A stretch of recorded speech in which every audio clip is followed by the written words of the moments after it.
We're chasing comedy, working on jokes, working on bits, seeing what sticks, seeing what stinks.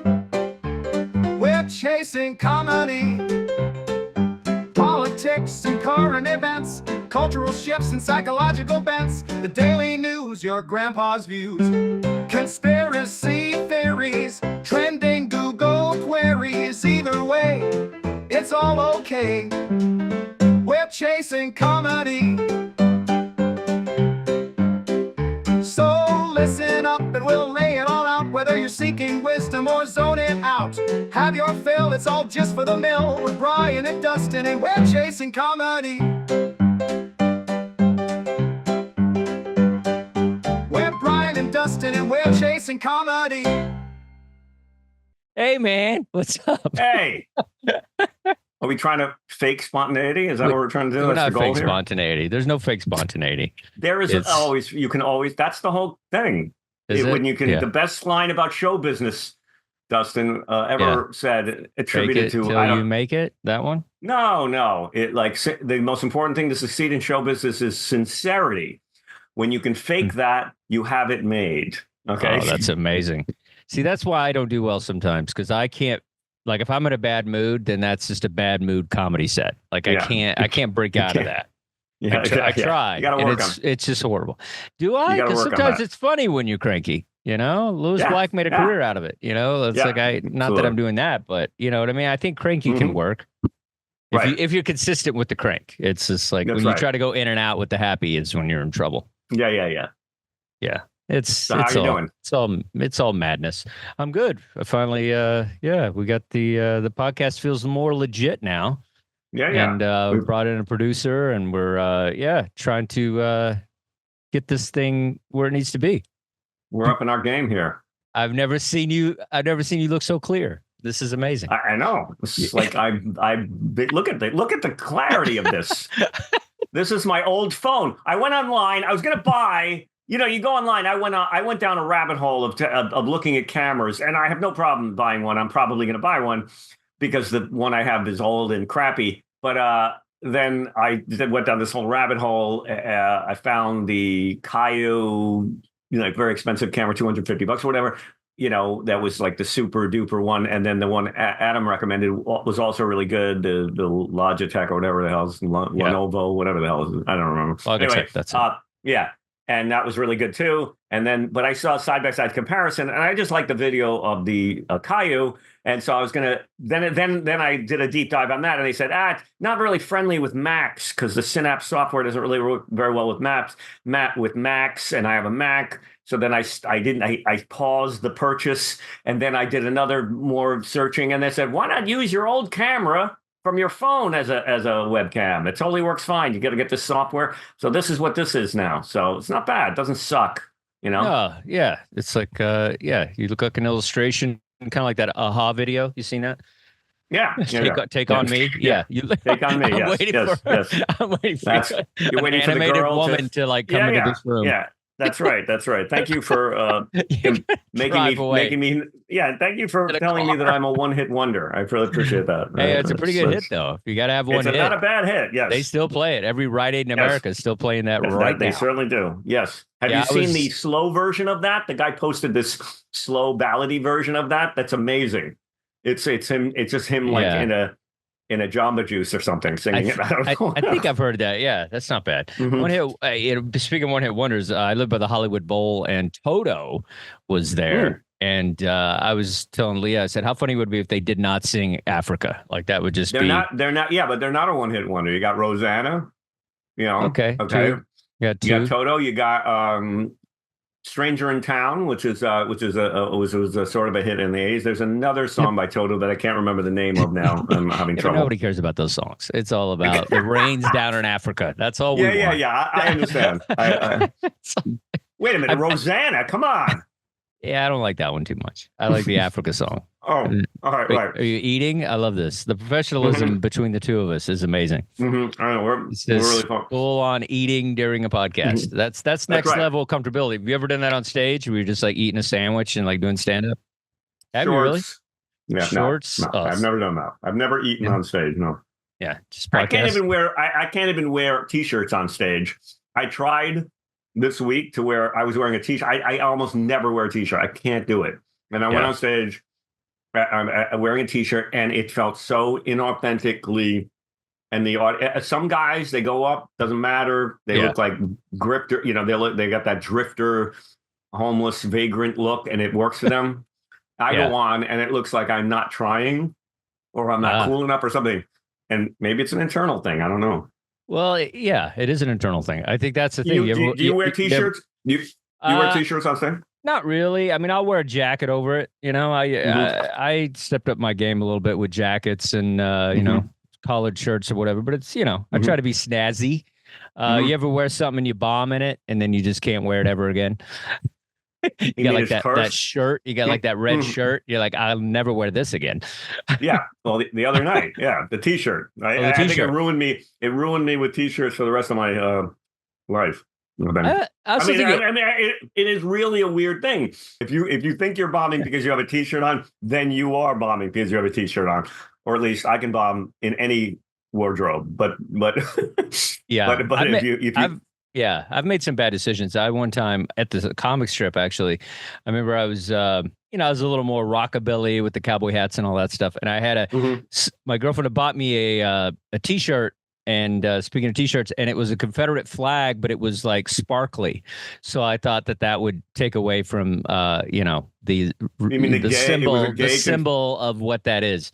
It was a gay-friendly Confederate flag. Pretty much, it did not work. The sparkles did not help. The first two rows of black people did not appreciate my sparkly Confederate flag. Yeah. And I bombed terribly. It was trying to defend it after, too. I was like, oh, it's just a shirt. It's just a t-shirt. I might have been able to tip you off on that one. Yeah. It was like a hazard. A Dixie My Little Pony. Okay. You're like a unicorn wearing I could have used you. Seeing a unicorn wearing a swastika. I don't think it's gonna fly. You know what I mean? It's like pink. It's beautiful. Learned my lesson. I used to push the envelope a little. I was like, it was all about like hillbilly, New York City hillbilly thing, and I was trying to push that agenda on, and just it didn't. It worked for a little while. It got me on one show, and then that was about it. White Boys in the Hood, worked on that. I didn't wear the Confederate flag, but it was pretty dicey. That is funny. That is funny. The Confederate flag. I'm going to wear a Confederate flag, but with a rainbow flag. Well, a rainbow Confederate flag. It worked whenever it was like a Leonard Skinner shirt. Then I could pull it off. If it was something where it was like a band involved, like Alabama or something, it just seemed to work. But just straight flag, never a good idea. Yeah. Yeah, we got to do a deep dive on the intersection of country music and rap music, and I read a fascinating book one time that basically said that the record companies, when rap music became ascendant, they needed something to code white music as, so they created the entire country music genre rebirth of country music, which had been an unpopular form of music for years, and they needed something that they basically said, look. White people, look, we need a music that's for you. And then all of a sudden, everybody was into Garth Brooks and Clint Black and all this stuff. It just took off. And I was like, wait a minute, what's going on here? I smell a rat. Something's wrong here, right?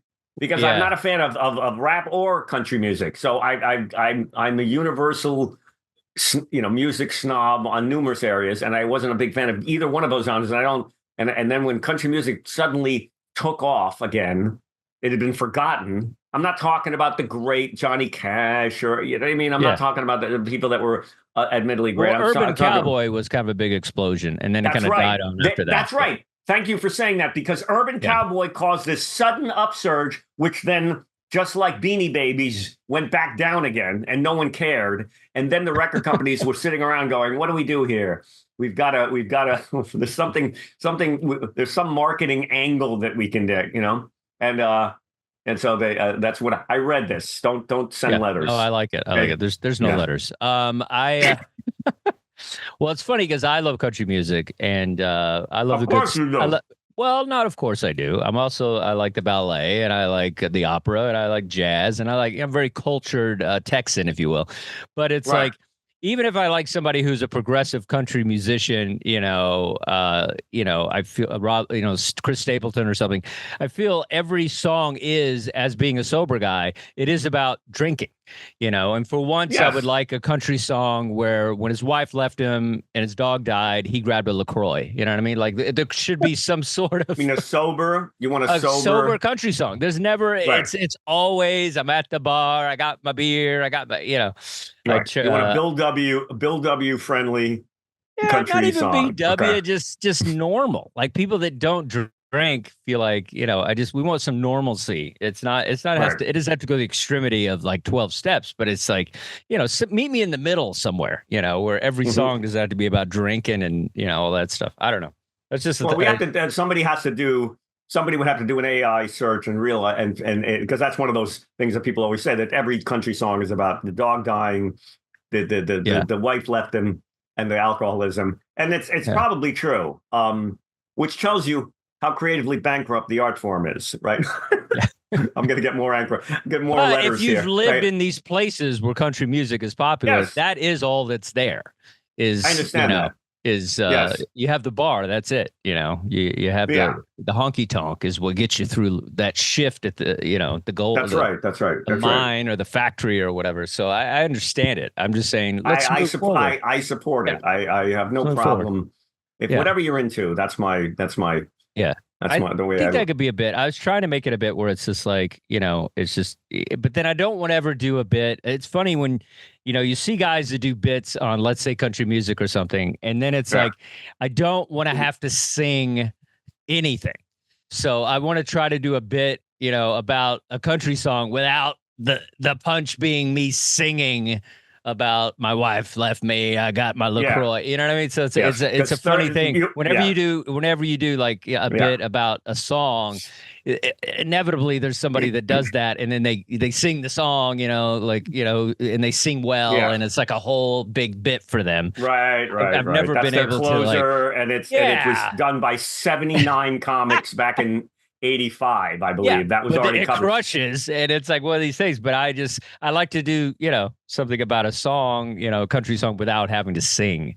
I think. Yes. Well, I think you're the guy to do it. So we got to come up with an angle. Well, Bo Burnham did a great bit of country music song on his last special. I can't remember. He sings though. Yeah, and he kicked it. He kicked the hell out of it. But he did something interesting with it, which I can't even remember what it was, but it was something very cliched about it, and he nailed it, and he almost ruined it for one of those definitive pieces that you can't write a bit about after someone already hits it out of the park, except if it's something personal to you, something very deeply about your miserable childhood or something about your dad. But everybody's had miserable childhoods. I've noticed that even the dark personal stuff, sometimes you're like, 6 people have done it, and it's just like that's something you have to deal with. 6 people have mentioned your dad, right? Yeah, 6 people. That would make sense. That would make sense. I'm sure I got a few brothers and sisters out there that I don't know about. That's right. And they all grew up to be comedians. Yeah. I don't know. I was thinking about that today, actually, where it's kind of like, there is this thing, in the world of comedy where it's like, when do you shy away from something that is familiar, that other people have touched on? Because we can all, like, if you look at our acts on paper, we can somehow pull something else that somebody's done that's similar in so many different things we do on stage. But it's like, what is that thing that confidently says, no, this is mine? And then there's that thing where you're like, all right, it's way too close.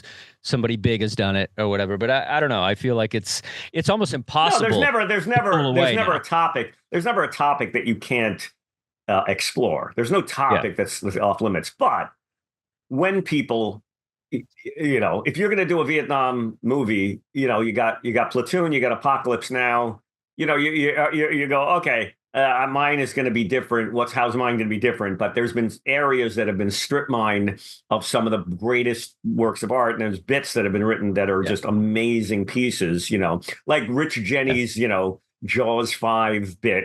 You can write a bit about the Jaws movie, arc, but that bit set a very high standard, and Gary Gulman set a standard on that bit about the capitals and how they abbreviated them. That's going to be hard to beat if you want to go in on that.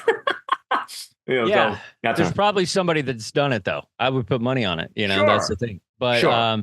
yeah, I don't know. Yeah, I just feel like it's I think comedy has a different standard than movies or music, when it comes But to like people are quick to call out something that's similar that a comic's done as opposed to a movie or music even, where there's so many songs that sound the same. And it's yeah, just that's like, another thing that yeah, the thievery in stand-up argument, which was always one that was a very internal one in our world. It was a very private conversation that took place in the internals of the comedy world. And now you have military tribunals on YouTube that post, this guy's joke. And now look, he stole it from this, and I've got the receipts here, and I'm going to show you. And then sometimes you watch and go, okay, that's not even remotely, that's not stolen. Okay. Amy yeah, Schumer got a lot of stuff about that, which I thought was really unfair online because they don't like her. And so they basically was like backwards engineering. This is a stolen bit, and that's and I was going, no, that's not. Like that's yeah. not. And also because there are bits that have that punchline's the same. Yeah, because parallel thinking happens. Yeah. But then there is like blatant cases, the whole Carlos Mencia thing, or something that I love that thing where people were stealing jokes. Writers were stealing jokes from Twitter. Yeah. That's really frightening. That guys like that were working on TV shows and they couldn't come up with anything. They went on Twitter and they lifted people's jokes and then pitched them in the room, which I hear happens. I mean, I think it's more than you think. difficult. It's difficult sometimes not to lift a premise. I'm going to be pretty transparent here. I was last night. I was judging some new talent thing, and we had to pick people, or whatever. And I was watching people go up, and I was like, I could do so much more with that.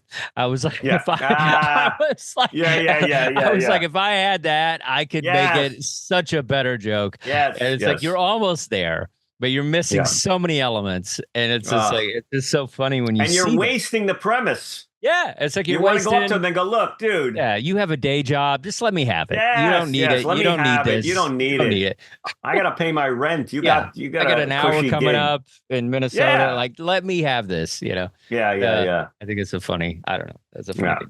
The Carlos Mencia thing was pretty crazy though, because I feel like he went from arenas to like funny bones pretty quick after the whole Rogan exposure and all that stuff. What's that? What Mencia? Mencia, yeah. I was just like, but I think what got him though was like, it's almost like when you're that big, they're looking, and the same with Amy. It's like when you're that big, they're just looking to take you down. And so I feel like but he's, I feel like his stuff, the thing that bothered me, what he did is he did a Kinnison joke, but he made it a sketch on his show. And I think what was this Kinnison joke? Which one? Which one was it? I think it was not the poor kids in Africa. I hope no, but it was as close. It was basically, I think it was the Jesus one. Where he comes off the cross, whistle through the hand, and all that stuff. So I think it was something like that. I think he did a sketch where he was Jesus. It was like a whole thing. Right. Something. I'm not 100%, but I'm pretty sure that's what it was. But it's like where I think that happens a lot. Where it's like people take, like you said with the Twitter, like people take jokes and then they kind of put them in another format or another genre, and then they get away with it. But anyway, I think and then wading in on a premise. Like I have a bit about boarding the airline travel. We all have our airline chunk. We all have that. Yeah. And I've seen a million bits, some great ones done by people with airline bits. And I wrote one that I really love. And I was like, all right, I haven't heard this take on that, this particular angle that I got on that. But so many angles have been taken. So many lines have been used on airline travel has been probably one of the most strip mined topics. So when you can find an angle of something that's new, and when I see one, I always go, oh, that's so good. Yeah, well, yours is perfect. I mean, it's a great one, and it's like you do the voice and everything. But if you did that in a mic, they would crucify you. Right. Becky, but I know the real comics, the working comics are like, that's a great joke. Right. You're great, whatever. Right. But then there's that mentality of like, oh, this guy's doing this from the 80s or whatever. Right. So it's like, there's always going to be somebody. Becky Owen has a couple of great airline jokes. And I've seen, whenever I see a guy do a great airline joke, because it really is the one, that is one area that has been so, I still remember I still remember every time I try to write a new airline joke, I remember Dennis Miller going, getting on an airline is become a baton death march with American tourister luggage, right? It's like, right. The guy in front of me is folding he's folding his jacket like he's in the color guard at Arlington National Cemetery, yeah. It's like he had like 3 great jokes in the thing. Like I remember that's just like, it's become a baton death march with American tourister luggage, right? Yeah, it's fantastic. Yeah, so. But that's the thing is like, sometimes it's like I'll find myself, I have a great joke, which is about flying with my dog. And, Delta said I had to fly. Dog has to be under 20 pounds. So my whole joke is like cutting weight with the dog. And it's like, I had a flight coming up. So I had her in a plastic bag, chasing chickens, like a Rocky montage. The whole thing is just so funny. The idea. Yeah, the idea of like trying to get your dog thinner for a flight. That's right. So the whole thing. Right. And then, but the reality was Delta and American and all that, your dog has to be under a certain pounds. And then Spirit Airlines, which feels hacky just coming out of your mouth. Of course. Is, but your dog can be 40 pounds in a bag. And so that was, and then the joke became about that, where it's just like the Pirates of the Sky or whatever. And so I feel like it leans towards a little bit of that familiarity of hack because it's Spirit Airlines, but it's true. We have to fly. I think what I need to do with that joke is make it how much sacrifice I'm making for this dumb dog, that I'm flying a horrible airline. And that must be how parents feel when they blank for their kids. I didn't know, I don't know if I know the dog one, but now I'm like, oh, this is awesome. What else can we do with this? Because you've got a canine. Wait, so what I just had. She got fat over the holidays. She was 20. Right, but that's canine. Yeah, but that's the airline is canine fat shaming. By the way, that's not not cool. Okay, that's funny. That is not cool. They're canine fat shaming, and that is not. Dogs have self-esteem issues. Like greyhounds. That's why greyhounds. I don't know. There's something funny about. Why do you think they're so fast and they're running away from? Well, there's something funny about that too, where it's just like, I can't bring my 21.6 pound dog, but this idiot behind me is, God knows it's in that suitcase. He's got like, something heavy, a bowling ball or something. Like there's just something funny about like, really, is that 0.2 going to take us down? Meanwhile, it's like, I don't know. Something else about, it'd be funny if the dog I never went in on that. Yeah, but there's something funny about, the dog, you had a dog with a bomb strapped to his chest. And back of me, there's what? Now my dog's a terrorist. What's going on? Yes, that's what I'm saying. They're looking at the wrong. Once again, they're not focused. I see. Meanwhile, they're focused on the wrong thing. If I was going to blow up an airline, I don't know. I don't have a joke here. I don't have an angle, but I'm saying there's something funny about, because you see dogs in sweater vests. He's got a bomb. There's another dog with a bomb strapped to his chest. There's an 18-pound dog with a bomb strapped to his chest. Nobody's checking that dog because he made weight. Yeah. That's funny. And we could go very racist with this, and we could go so racist with this. Yes, like. Is there a Muslim type? Is there like a Middle Eastern dog breed? That would be funny. Wait. An Afghan. There's an Afghan. Wait. Oh, that's hilarious. That's really funny, because there's an Afghan, but then again, Afghan could be a sweater. It could be like, look at Afghani. Isn't that a dog? Like a F something? Yeah, they're an Afghan. It's an Afghan. There's a dog. There's an Afghan there's an Afghan dog. I mean, I gotta say dog. I can't say Afghan. Right. But there's an Afghan dog. But then dog. they might say an Afghanistan dog or an Afghan dog. So you have to say, how would you have to fudge that one? You'd have to say, that dog's an Afghan, and I don't mean Afghanistan, and I mean Afghanistan, not the breed, because I don't want to be dog racist. I want to be racist around a dog. Something I don't know. That's funny. Yeah, I don't want to insult the dog species. I don't want to be speciesist. Speciesist. The Afghan, there's an Afghan behind me. And I don't mean from Kabul, okay, right? Kabul, something amazing. like that, yeah, Kabul. Or what's the other one? Not Mogadishu. That was in Somalia. What was there was wasn't there some? What's the one that Hillary Clinton got accused of? What is that? Isn't there a city in Afghanistan? They made a movie about it. Adam, do you know that? Adam, our producer Adam. This is what you're here for. Where are you, Adam? Adam, you've been sitting there like a sniper. He's too quiet in that corner. Adam, I told him we were going to go talk. We're breaking here? Our producer Adam Holtz, everybody. You can show your face if you want. Can you look up that? Oh, there we go. What's that thing Hillary Clinton got in trouble for? Was that what was that called? I'm trying. I actually was looking up the Middle Eastern dog breeds. Oh, do you have one? What do you have for dog breeds? Yeah, there's the the Afghan Hound. Afghan Hound. We got to go Afghan because you could do the Afghani thing. That's perfect. You got a lot of Afghan angles there. Yeah. There's a this one's called an Akbash dog. I don't know. Akbash. Okay. Yeah, it's not bad. Like alu Akbash. Right, that's what it was. Yeah, I mean that's funny, but I think Afghan Hound. No one's gonna get that. Afghan Hound. By the way, I think my camera looks better than yours, Dustin. I don't want to say nothing. Better than mine? You think so? Yeah. Yes. I don't think so. I think you're just trying to be competitive. It looks. I am. You're right. You're right. It's because I don't have a weird filter on me. No. But I can adjust I have lots of settings. I can do many magical things. I got lights, and I can do different lights. I don't do that. You don't do that. I do it from internal. Okay, I love that we were on a roll, and you want to like make me question my. Well, how's that? Is that better? Is that less? I don't know. I don't care. Anyway, all right, Afghan. We got the Afghan thing. Let's just go with Afghan dog. That's right. But what was the name of that thing that Hillary Clinton was? Where they had the killing or whatever. Yeah, there was some people that lost their lives, and it was a big scandal. It wasn't a big scandal. It was blown up to be like she was responsible for it. Yeah, and like people died and stuff. It was like near the United Nations. This is where we need Adam. Embassy. It was the embassy. Quickly. No. Yeah. Adam, what do you got? What do you got? But it was in. You can't have dead silence there. Yeah. That's Wait, this is how Adam works. He's a producer. He's not a comic. So we're in good hands. Don't tell me I got to do this. Clinton. Yeah, I'm trying to find it. It's scandal. Benghazi. Yes. Benghazi. Yes. Benghazi. But where was? Is that in Afghanistan? I don't think so.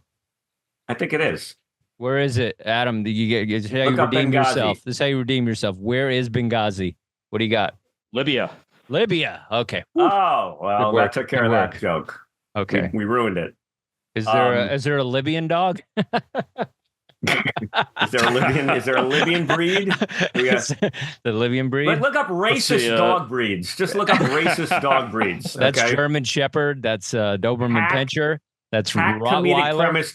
Yes. Hack comedic dog breeds. Dog premise. Right? So there's the Slohi. Is a dog in Libya. Now we got to cross these off. Nothing funny here. Well, it's not they're funny. It's just if you're not a dog person, you're not going to have any idea what we're talking about. Right. An Afghan Hound is familiar. Yeah, Afghan.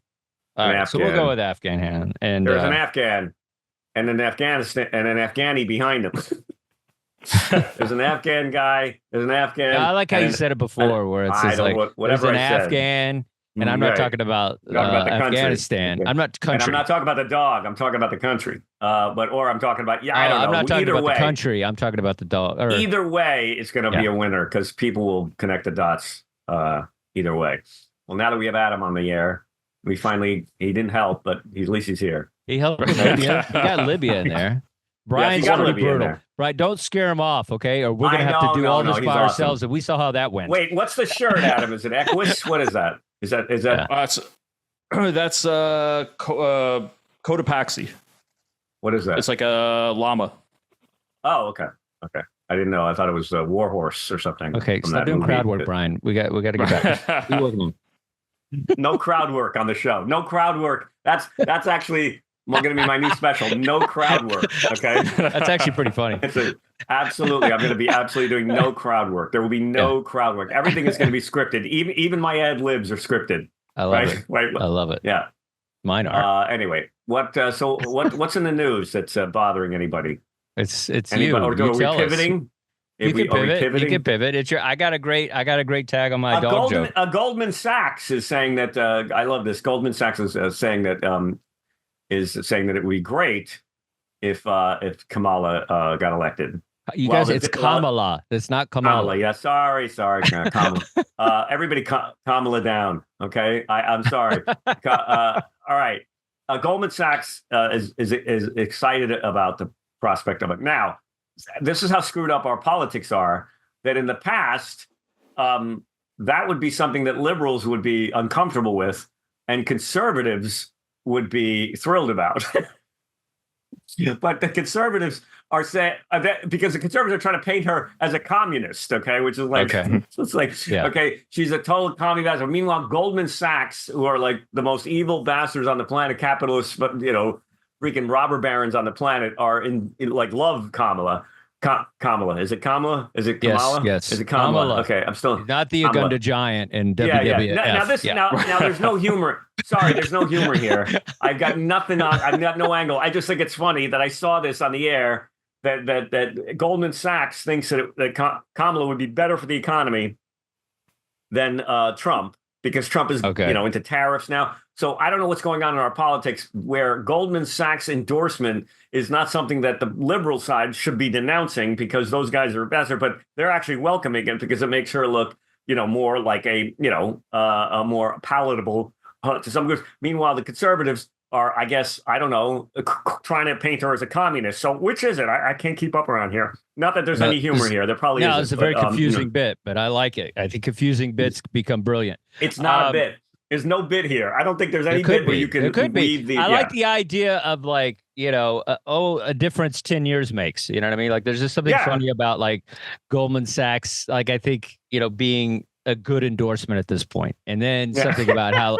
Like when it comes to financial responsibility, like there's, but get there, talk to us. I mean, Bernie Sanders would not have been like endorsed. Would not have been somebody that Goldman Sachs would be supporting. Now, Hillary, Goldman Sachs, she spoke to whatever. Anyway, this is going nowhere. But the point is, no, I think it's somewhere. I think it's getting there. Just keep talking. You got the idea that Goldman Sachs supporting you as a president is like. Give me one of those. Yes. Well, Goldman Sachs. Well, but it's confusing because the point is that Goldman Sachs would have been somebody that a number of years ago liberals would have been like, wait a minute, Goldman Sachs is in part. That's how evil that this candidate is. Goldman Sachs is endorsing them, but now they're like, Goldman Sachs. Whoa, Goldman Sachs is endorsing Kamal. How awesome is that? It's like. Wait a minute, guys! What happened to us? That's how bad Trump is. That Goldman Sachs can be a good. I mean, that's almost like. I mean, how awful is Donald Trump? Cancer could endorse Kamala, and it would probably work. Like at this non-Hodgkin's lymphoma just came out in favor of what Kamala and people. Is that it? What is it? Like non-Hodgkin's lymphoma just won the endorsement of Satan just called in to a radio to Barstool Sports Show. He just called in. Satan himself endorsed. Is endorsed Kamala and. And wait a minute, that makes no sense because everyone always agrees that Satan would be bad and cancer would be bad. Whereas now there was never a time, Dustin, when cancer was the good guy or the bad guy. Now so we've got to find a metaphor that actually works. So that is kind of funny that I don't think Satan was ever a good guy. I mean, he's like Satan. No, that's what I'm saying. The metaphor breaks down because Goldman Sachs. Okay. Now they're a good guy. Goldman Sachs used to be. It would be. But it's still bad. It's just the perception is different. Yes. It's like, I mean, the devil got some likability when heavy metal came out. Right, yes. Yeah, he got some cred. He got some street cred. When Black Sabbath started to hit the stage, that's when people were like, hey, Satan's not so bad. This rocks. Yes. Something, I don't know, something silly. Maybe there's something moderately humorous there, but what was I going to say? I can't remember. I think it's almost there. Like, just keep churning that out because there's something funny about just the endorsements. Goldman Sachs is endorsing Kamala, and liberals are welcoming it. That makes her look more mainstream. And I don't know about you, but I think it would be funnier if it was an organization. What's the one that it murders people, assassinates people? Is it BlackRock or Blackstone or the Clintons? Or what's the one that Clint Black? Is it Clint Black, the singer? It's what's Dick Cheney's? This is where we need Adam. Dick Cheney's company. Yeah, Halliburton. But there's another one. Look at that, Adam. Boom. Rushed it. It's like Rushed it. Booyah. Okay. Bang, bang. Adam House for the win, right? But there's another one. There's Blackstone the Magician or Black Rock, or is there something else? Black Rock.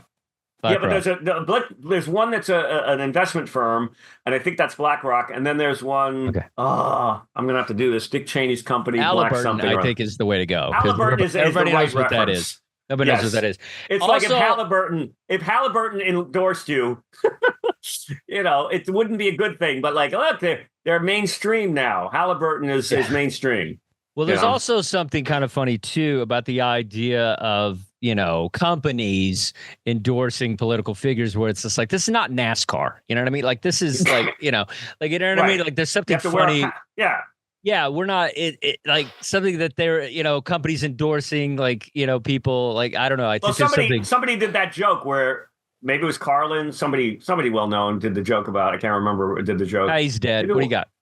Yeah, no, but I don't even think it was him. But they said that politicians should have to wear the patches of the people who endorse them, so that you can know who owns who in the corporate sector. That is a good joke. So they're endorsed and sponsored. Okay, so that's similar to the NASCAR thing. Okay, yes, all right. Yes. Everything good comes from somewhere. Blackwater. Thank you. Yes, Adam for the double win. Yes, Blackwater. Blackwater, baby. I thought that was a place. Wasn't that also one of the territories on Game of Thrones? I'm not sure. I believe so. I think it was, or something like that. Big battle there. Yeah, they have a battle. Yes. Yeah. Now we've got Adam once again chasing more weird references, right? Adam Holtz, reference whisperer, right? He's on the line. He's online. Mm-hmm. I like it. I like where this is going. It's good. By the way, speaking of Satan, that was what I was to say. George Bush. Remember when George Bush was Hitler? And now they were trying to there were actually people, I had friends, they were saying, oh, wouldn't it be great at the Democratic National Convention if George Bush came out and endorsed? And I go, no, it would. It wouldn't. No, it wouldn't be great. Yeah. But and I'm going, well, maybe I'm just weird that I don't want Hitler. Hitler too. Just because you got to beat Hitler once, so we need Hitler too. And I'm not even saying, but the weird how time changes in politics. People are going, oh, George Bush, and Ellen is hugging him. And that was Hitler a week ago. And now we got another Hitler. Everybody's Hitler. Everyone is Hitler. You know what I mean? Every time someone, I think I did a joke where I was like, every time even Hitler is like, they're trade. Does anyone have the ownership of the trademark of Hitler's name? Because everyone's being labeled the new Hitler. It's like the Beatles or somebody else that every couple of years there's a new one and somebody comes along who's the new Hitler. And we can't sustain this. The market can't sustain this amount of Hitlers. Yeah. Can we just get away from this Hitler? Yeah. Yeah. Let's move on. Yeah. No. I was just saying in general, just the idea of rein me in. I agree. I believe me. Whenever a bit gets too Hitler, you gotta go somewhere else. Yeah. Yes, no, but right. I think it's funny too because people are like, saying that we owe George Jr. An apology because of Trump, and then it's just like, and he's trying to embrace the thing because I think eventually Trump will be, if he takes up like, some sort of hobby or something that's like, something that we can all relate to, like that feels normal, then they'll probably forgive his sins. Like horticulture or something? Well, like Bush, he paints. So everybody's like, oh, he's a painter now. So he's not a terrible person because he painted these people.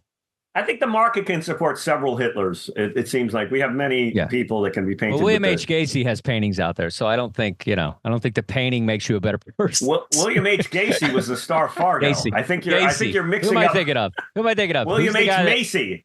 William H. Macy. Yes. William H. Gacy? That is a serial killing Academy Award winning actor? You mean the guy who was a clown? Shameless. And was in Fargo? I'm shameless. I don't know. Yes, he was in Shameless. William Gracie? What's his name? Yeah. Not William. What is it? What's his name? And Gracie, now you got the guys that were doing, jiu-jitsu, Brazilian jiu-jitsu. That's Hoist Gracie and the Gracie family. Now you're mixing them. Who's the guy that painted clowns? That's John. That's it. John Wayne Gacy. Wayne. I knew there was there was a middle name in there somewhere. By the way, I still remember Larry Ambrose had a great joke where he said, "My father could never say a bad thing about anybody," and Larry goes, "All right, Dad. How about I think it was John Wayne Gacy. He had, he killed 50 kids and buried them under the house. What about him?" And the father, well, he's not lazy and he's a homeowner, which is a great joke. I have to just shout out to Larry Ambrose, right? Larry Ambrose, I love it. Sorry, I'm trying to get my. So wait, we had something else. There was some other George Bush. I don't know how we waded into that. Hey, here's a joke that never works. Please, if you were going to kill, I do a abortion joke, and then which I won't do here, but and then I say, not that there's anything wrong with that, but then I say because there's people in history that you would abort, right? We all know that there's people in history that you would have no problem aborting. I think you know who I'm talking about. The E-Trade baby. Okay. The E-Trade baby. Okay. I think we can all agree if we had a chance to go back in time with a time machine, yes, we'd take out Hitler, but the second in command would be the E-Trade baby. Now, I've done that joke like 6 times on stage, and like 30% of the audience laughs. I mean, the comedians laugh, but no one else does. And I guess it's because, and the commercials are still on the air. But I guess maybe not as much as they were. They used to be a lot more. I think that's what it is. It's all, that's a groove joke. Like if it's happening now, I think that kills. If it's not, people are like, "What? E-Trade? I'm sick. I'm sick of jokes not working. That we all do Robin Hood now. Yeah. But I do like the idea of something else to replace the E-Trade baby with, where it's just like, because I like the misdirect almost of like. They think you're gonna say Hitler or something, and then it's like something, I don't know if there's another Dr. Phil, someone like that. Not bad. I hate, or what's that other doctor's name? What's Oz. that other doctor? There's another doctor who has a show. He's with Adam Carolla. I think he was his partner on there. Another Dr. Drew. Dr. Drew. Dr. Drew. Yes. Yeah, Dr. Drew or Dr. Phil. Hey, Dr. Drew's helped a lot of people. You know what I mean? Why you really? Wait a minute. Doesn't Dr. Drew responsible for like 3 suicides or something? Wait, scratch this from the. Getting your information. Get rid of this. Information. Get rid of this before we post it. Okay, cut that part. I'm not. That's how it works. You better look at Adam. Do some research on that one before you post that one. I don't know, because I'm definitely not sure about that. But like. Yeah, this is people have been pushed over the edge. Speaking of that, now I once tried to do a joke. There's no joke here. Once again, these are things that I would post, but I wouldn't do on stage. Remember when people said that my friend, these young kids would kill themselves because they listened to heavy metal music, and it caused them to kill themselves, right? Yes. Remember that? That was a big controversy. Yeah. Okay. A lot of Ozzy was responsible for a lot of that. Yes. And they cause them to commit suicide. And liberals en masse were like, that's crazy. We got to defend free speech and we got to defend this. And then meanwhile, there was a new thing that my grandfather was turned into a racist because he watched too much Fox News. Okay, now wait a minute. When the kids were killing themselves because of heavy metal music, we were on the side of like, oh, that's not true. And my grandfather was a sweet man until, he watched 3 hours of Sean Hannity, and now he's a Klansman. Okay, and I'm like, I'm sorry to disappoint you, but I think your grandpappy might have had some tendencies that he hid from you for a very long period of time, because nobody how committed are you to your perspective when if you can watch Fox and Friends and you're suddenly a white supremacist. Okay, well, if you play Fox News backwards, it says vote Democrat. I don't know if you knew that, but if you do it under replay. Okay, I did not know that, but those once again. Come on. That was good. It's a good joke. It's a very good joke. And Adam is fact checking that right now as we speak. Well, I found Dr. Drew. I found you're right about Dr. Drew. He there were 5 suicides. Thank you. That happened with Celebrity Rehab. Yes. You can't blame a person. You can't blame a person for suicide. No. I can. You can't. Maybe you can't, but I can. Okay. Right? You can not blame whoever you want, but I'm free. He tried this to is help America. his people. He tried. This is goddamn America, son. You can blame anybody for your problem. That's what they were bound to do it anyway. Like he was just. That's only because you're biased, because you are one. Oh, thanks. We all are, buddy. Calm it down. Don't let your personal biases and overwhelming level of humanity and empathy interfere with your logic here. Okay. Okay. All right. So he is a murderer. All right. We'll call him a murderer. I like it. Dr. Drew Murderer. He's a murderer. All right. We didn't say, I wouldn't have gone that far. Okay. You went after him. It's like, what's it? There's Dr. a phrase Drew. for it. No, it's not him. He's also trying to get his skinny after 50. How about this? Suicide by Doc. How about that? Right, okay. That's Kevorkian. What's his name? Yeah. Kevorkian? No, suicide by cop. There's a suicide by cop, and people go again. Now we're suicide by Doc. We sent him to rehab. I see. Didn't you get the play on words there? Do I have to explain all the jokes? Right. Well, if they made sense, you wouldn't have to. Ouch! Wow! Ow! Dustin for the win. Oh my God! If it was well crafted, maybe not. Yeah. It's a tough room. Okay. It is a tough room. Yeah. You know better. You know I got edge. Well, maybe you should word your jokes better. Thanks. I got my. All right, folks. That's our show. It's been a fun time. When did my mom join the podcast? Okay, Mom's podcast. Here's another joke that never made it into my act.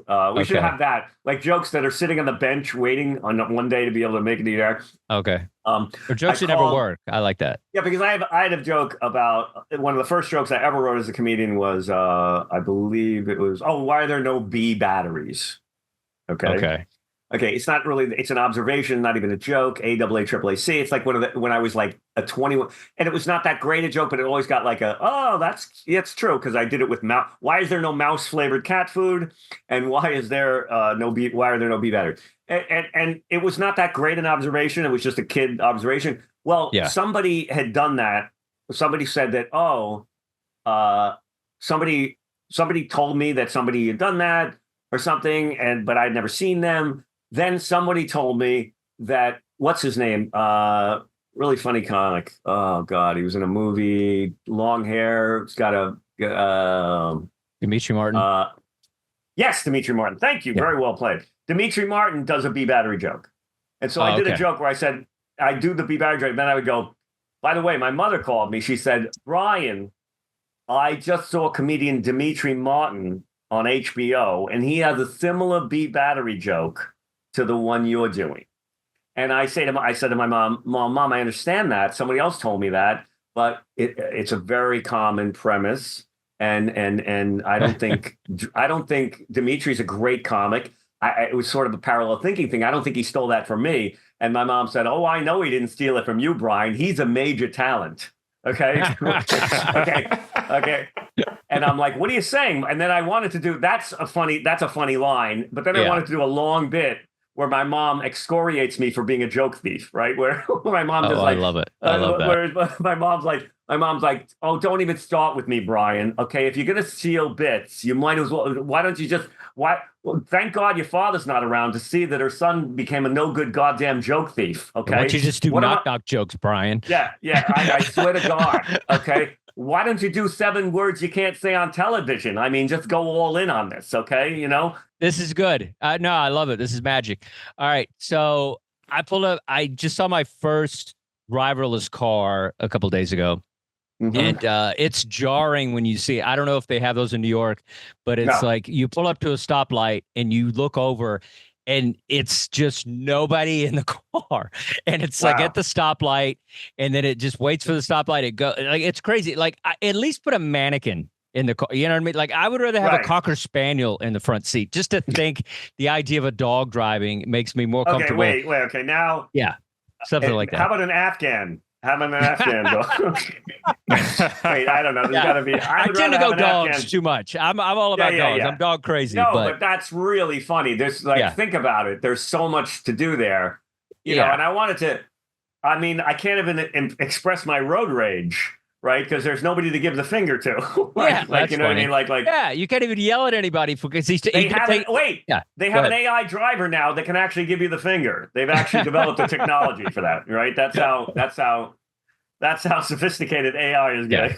Right. Yeah, it was also on its phone, and I thought that was or something. Or like something where the cops pull over the AI driver because they thought he was